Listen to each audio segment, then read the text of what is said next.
Jay, it's good to see you. You too. Thank you. Why this book? Why a book about the Peace Prize? I thought it was a good idea. I hope it is. It's a very interesting subject, I find. I mean, quite apart from my book and its qualities, it's just a plain, interesting subject. And I think an author can only mess it up. It gives you, the Peace Prize gives you an overview of the 20th century, because the prize, like the other Nobel Prizes, begins in 1901. So you march through the First War and the Depression, Second War, Cold War, Arab-Israeli conflict, environmentalism, war on terror, Obama, almost everything. This prize has its finger in many pots. Then you have this vast cast of characters, all these laureates and other people who surround the prize. And they're all interesting, at least I found. Some people said to me as I was writing the book, and the book was lengthening, well, concentrate on the interesting ones and skip over the less interesting ones. But they're all interesting, or at least I found. And then the book, rather the subject, makes you confront some of the biggest questions concerning war and peace and freedom and tyranny. And it makes you decide what you believe or what you consider nearest true. So I found it a really rewarding exercise to study the Nobel Peace Prize. It's a juicy subject. Regardless of what I've done with it, it's a juicy subject. Well, yeah, I was struck in reading the book that in some ways, when you add up all of them, the Peace Prize is like a Rorschach test. And it's usually controversial in any given year. There's usually somebody who's very unhappy about it. But over time, almost anybody can find something to like or hate about it. And we say in golf, every shot pleases someone. And every Nobel Peace Prize selection pleases someone and displeases others. Was there any particular impetus, Barack Obama winning and people saying, what's this about, or a drift, or any moment where something clicked that you said, I'd like to look more deeply at this? Well, I decided to write a history of the Peace Prize before Obama won, actually.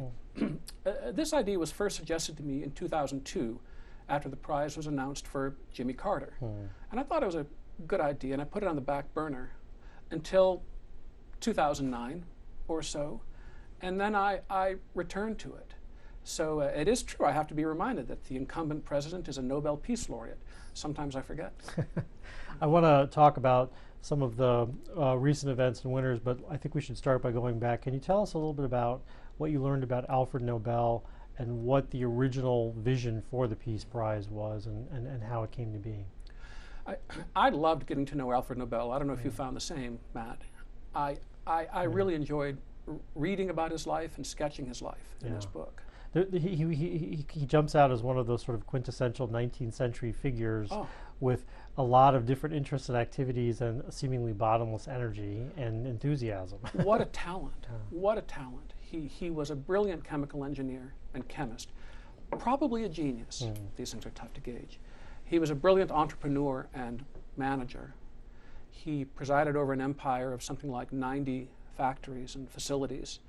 Victor Hugo called him Europe's wealthiest vagabond. He traveled all the time, managing these things, still inventing and corresponding. He must have been one of the most prolific correspondents of his age. He wrote thousands of letters a year, and in 5 or 6 or 7 tongues, all idiomatically. He wrote in the tongue of the recipient. He was a brilliant guy, and I enjoyed reading many of his letters. Complicated man, sometimes a sunny idealist and optimist, and sometimes a dark, dark cynic. And about 355 patents. His most famous invention is dynamite, but we're told by people who know, I'm not one who knows, but we're told by people who know that dynamite is not his most significant invention. That was something else, but dynamite's the most famous. And there's this myth, always has been, that he established his prize for peace out of guilt over his invention of dynamite. And I think I say in my book that it's hard to know exactly what's in a man's head and heart, but this seems not to be true. It seems that he was quite proud of his achievements in the area of explosives. They built what today we call infrastructure, canals, tunnels, railroads, the Central Pacific Railroad in this country, in fact. He also was a great believer, as you recall from the book, in the power of deterrence and the ability of terrible weapons to deter war, perhaps even eliminate war. He was an overbeliever in deterrence. And if he had seen just a little of the 20th century, especially the First War, I think his views would have been different, as many people's views were different. He dies in, I think, 1896, and he writes his will, one of the most famous wills ever written, in 1895. And he wills 5 prizes. If you want me to shut up for a while, I will. I realize I've been monologuing. No, go ahead, because he is an interesting figure, and your book wrestles a lot with his vision for the Peace Prize, yes. and how well the vision is served or isn't served, and that's one of the real dominant themes of the book, I think. Well, I find that I think an American would think this, that the will is kind of like the U.S. Constitution. There are people who interpret it strictly, there are strict constructionists, and there are people who are really loose about it. It's a living document, it's a vessel that we fill with our own thoughts and with the times, and so on. So the will has often been ignored and now and then followed. But he establishes 5 prizes, and in his order they are physics.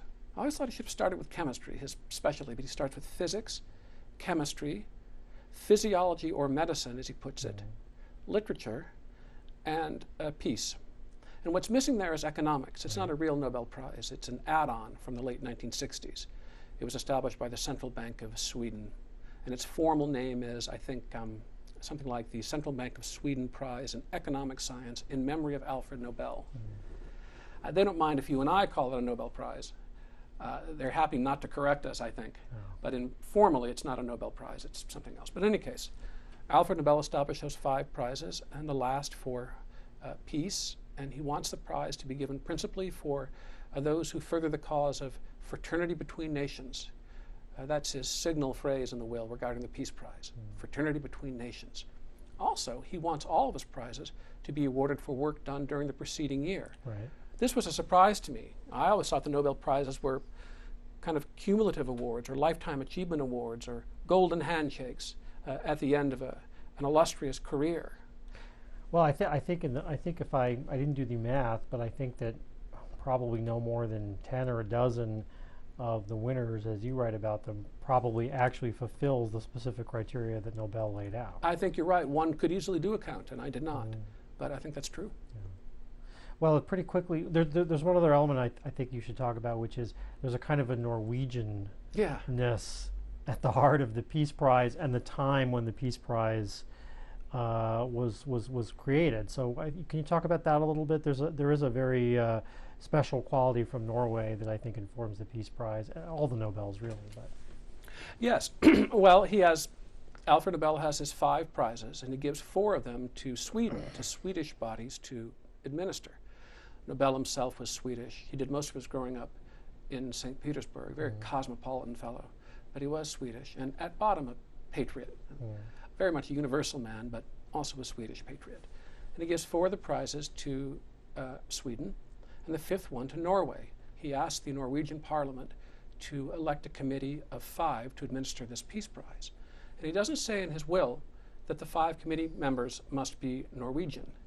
And there was a debate about this in Norway in the very beginning, in 1900, 1901, 1902.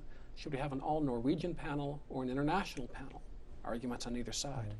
But since day one, it has been an all-Norwegian panel. And I say, some of my Norwegian friends don't like it when I say this very much, but I think one could say that the Norwegian people elect the legislature elects the Nobel Committee.